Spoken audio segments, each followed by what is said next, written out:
So the very last part of chapter 2 is kind of where a lot of research is being focused on right now because it has such great potential. It's actually, for years, scientists have been researching in this, but I wanted to kind of let you guys know, and it's becoming huge, huge, huge. So the first concept is telomeres.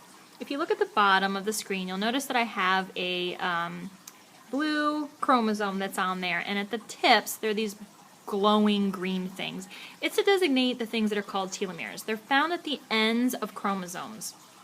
The primary function of telomeres is to control cell growth. Every time your cell divides, a little chunk of that telomere is lost. So you chop it off, and after a certain amount of divisions, after the cell gets short enough, after the telomeres get short enough, not the cell, then it signals the cell to stop dividing. It's a way to control it so that you don't develop cancer, so that you can monitor how much your cell grows. But there are certain things that produce telomerase, which is the enzyme. There's that ASC that you noticed. But the enzyme, telomerase, will actually keep the telomeres long. And sperm, eggs, cancer cells, and fetuses all produce telomerase because they don't want cells to ever stop dividing. And here's the other thing. As we age, our telomeres get shorter. And they're finding that those that are able to live very long lives, 80s and above, are able to keep their telomeres longer for longer, so they don't quite shorten them as fast as other people do. So scientists are actually looking at using this as kind of a fountain of youth. Can we get humans to live longer? It's kind of an interesting concept, and it's one that I'll touch on frequently throughout the semester. Okay, so that's telomeres. Stem cells, this is what your project is going to be on. You have to decide where you fall on the stem cell controversy. The fascinating thing, and this is where a lot of research is being kind of thrown into, stem cells are at the front line of medicine. Your entire being was made from stem cells. Every single cell in your body started off from a stem cell. It's kind of like the original copy. A stem cell has the ability to turn into any single cell in the body, and it retains that ability, which is nice. So each organ, each artery, every single vein, every single cell came from stem cells. So if something goes wrong, theoretically you can fix it with stem cells because they created it in the first place.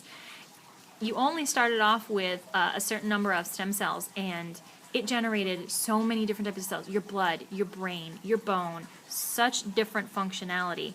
They're actually using, the weird thing is, they're trying to recreate stem cells, so deprogram the cells back to their stem cell state, and they've actually been successful with cells found in your urine, taking them back to the stem cell format so that they can fix broken things. You're in a car accident and you've got your spinal cord damaged, but you can use stem cells to be able to fix that because stem cells generated your spine in the first place. So that's kind of where medicine is going.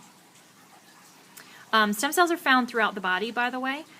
One of the primary sources, the easiest sources, is actually found in the umbilical cord, which is why you see the picture of the baby in the umbilical cord.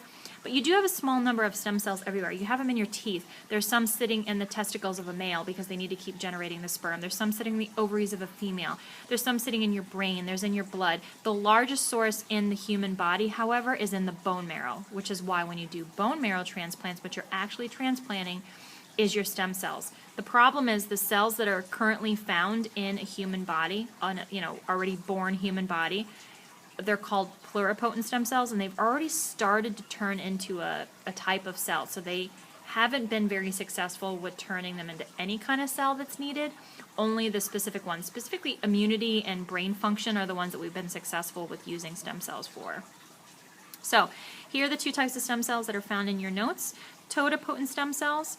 These are the totally potent stem cells. These are also called, you'll see it in the news, embryonic stem cells. These guys are only found in a human embryo, and that's the problem. They can turn into anything, but the only place you can find them is sitting in a human embryo that hasn't formed an entire human being yet. The other kind of stem cells are nicknamed adult stem cells, and they're pluripotent stem cells. They're a little bit later on in development, and that's what I was just talking about, how it can't really turn into every single thing. They're located in your umbilical cord, your bone marrow, muscle, brain, all the places that I just listed. That's where the pluripotent or adult stem cells are found, whereas the totipotent embryonic stem cells are only formed in the embryo. Stem cells are super, super important. They have the potential to grow severely damaged tissue like brain damage. If you have chemotherapy and you've ravaged your immune system, you can regrow it using the stem cells. That's why they do bone marrow transplant, because bone marrow is specifically your immune system, so that usually works really well as long as you can find a donor that matches. You can harvest stem cells. This is the easiest place to get it. I actually did this with my twins and my daughter. You can go to companies such as I used CryoCell. And what happens is right after the baby's born, it doesn't hurt the baby. There's tons of stem cells sitting in the umbilical cord. And the doctor just uses a syringe and extracts the stem cells out. And you send it off to a lab, and it gets cryogenically frozen. It's pretty cool. I do have, you can look it up on YouTube, by the way. I don't think I'm going to show it right now, but you do have, I didn't want to flip through, but this is the place that I use CryoCell, and this is, it's called umbilical cord banking, so it's cryocell.com. You can look up on YouTube how umbilical cord stem cell collection is done. And cut the umbilical cord as close as possible to the infant. So they clamp Swap it. the fetal end of the cord with betadine or 70% alcohol to sterilize the needle incision. And then they're just going to use a syringe and go in and draw out the stem cell.